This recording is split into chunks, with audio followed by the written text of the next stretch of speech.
Hello' highway বজাৰ। Hello' sir, মোক NS 125 খন লাগিছিলে। NS 125। এইটো মিনিমাম ল' ডাউন পে'মেণ্ট কিমান দিব লাগিব ছাৰ? হেল্ল' ছাৰ, মিনিমাম ল' ডাউন পে'মেণ্ট কিমান দিব লাগিব?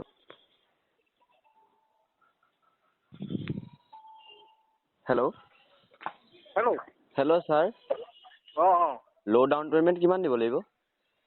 সেইখন আপোনাৰ 17,000 20,000 ভিতৰত ওলাই যাব। মানে 17-18 হাজাৰত ওলাই যাব আৰু 17,000 মানত ওলাই যাব মানে। কি কৈছে শুনা নাই মই। এইটো মিনিমাম কিমান? 17? 17 বা 20ৰ ভিতৰত ওলাই যাব আপোনাৰ। আৰু ইয়াত ডকুমেণ্টছ কি লাগিছিলে? PAN card, voter card, bank passbook, cheque. তেন্তে মই গৈ আছো এই কেইদিনমানৰ পিছত। আহিব পাই যাব। ধন্যবাদ ছাৰ।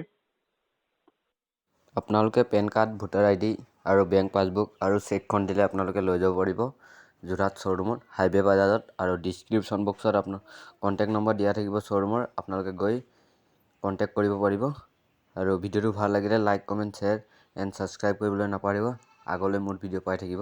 তেন্তে আজি ভিডিঅ' ইমানেই। জয় অসম।